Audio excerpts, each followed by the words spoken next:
So I've been thinking about where my business has come from. Most of it's repeats from existing customers.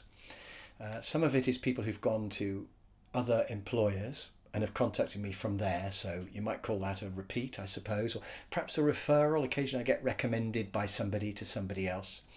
I've also had quite a lot of work from a network of contacts. So I talk to other trainers, and if they are asked for a subject they can't do, they pass it to me, or if they're too busy, they pass it to me, or if they just don't fancy it, or it's in the wrong geographical area, they might pass it to me. And I pass them work as well. We don't actually charge each other, we just swap work.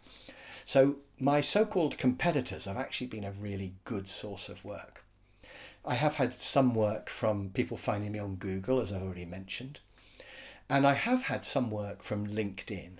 So I just want to talk about social media now, because I think some people believe that social media is the magic answer and it's just going to bring in tons of work. But I think you've got to be careful about this. I think the point with marketing is it's a mixture of everything. You want to do a little bit of everything because you never know what's going to work. You need to have quite a good website. You need to have a bit of a presence on LinkedIn or wherever you're going to choose. I'll come to that in a moment. You need to have a little bit of everything spread across because there isn't one magic bullet. But I think the nearest you can get to a magic bullet if you're talking social media, if you're doing business to business, it has to be LinkedIn. I think LinkedIn is the only social media platform that is serious for business to business. So get yourself a really good LinkedIn profile and post regularly on LinkedIn. So I would put short posts on LinkedIn quite often, but I would also write some articles on LinkedIn.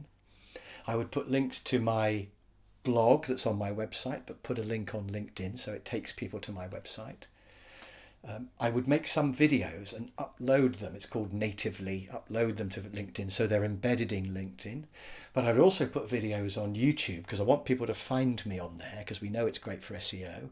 And then I would put a link to the YouTube video on LinkedIn. The videos play automatically if you upload them natively to LinkedIn. So as people scroll through, they see it moving. Whereas with a link to a YouTube video, I don't think it plays automatically. They just see a picture. So it's not quite as good. But I would do a mixture of each because I want to be on YouTube as well as LinkedIn. I also upload photos with an article. So if I'm writing an article about something, I might have a picture of me or something, or a picture of something that goes with that article. I very rarely put just a text post on LinkedIn. I usually put a picture as well because that will capture people as they're scrolling through.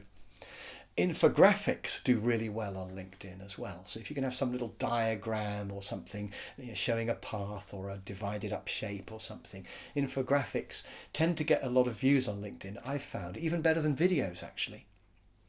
And you can also use surveys on LinkedIn. They've been a bit overused recently. Some of them are cheesy. But if you can come up with an interesting survey question, the great thing about that is you get to see who voted for what. So if you say, who hates their current project management software, all the people who say I do, you can send them a message saying, would you be interested in looking at some really good project management software? Or do you want help with your project management? So that's a really good way to actually find out who is interested and engaged. So surveys are worth a look. But whatever you do on LinkedIn, make it regular. Make it once or twice a week.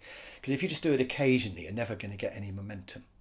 Some people say it should be exactly the same time every week. I'm not convinced that the algorithm favours that actually, so I post at all sorts of different times.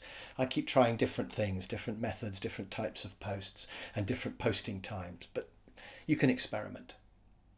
I think the main thing is whatever you post on somewhere like LinkedIn or any other social media platform, the content needs to add value.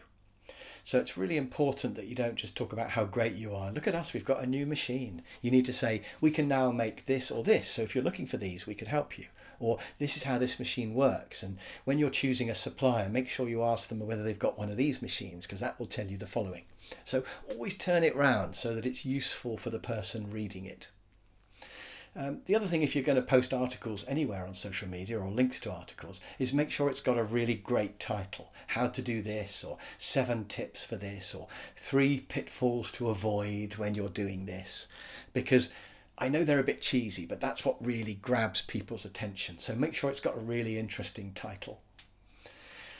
And then, of course, apart from LinkedIn, other networks are available, particularly if you're selling B2C. If you're selling to the public, to customers, you might want to have pictures on Instagram or videos on Instagram and Facebook. You might want to set up a Facebook sort of discussion group or whatever.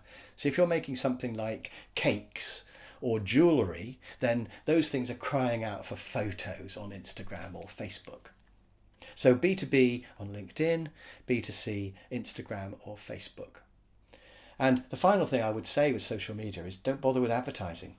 Just post really useful stuff. Don't pay for advertising on Facebook or Instagram, because I've not heard of anybody who's had a lot of success. People will tell you, oh yeah, I can help you get money from your ads, but they're going to want to be charging you money for that. And is it going to work? So the great news is you don't have to invest money, just some time.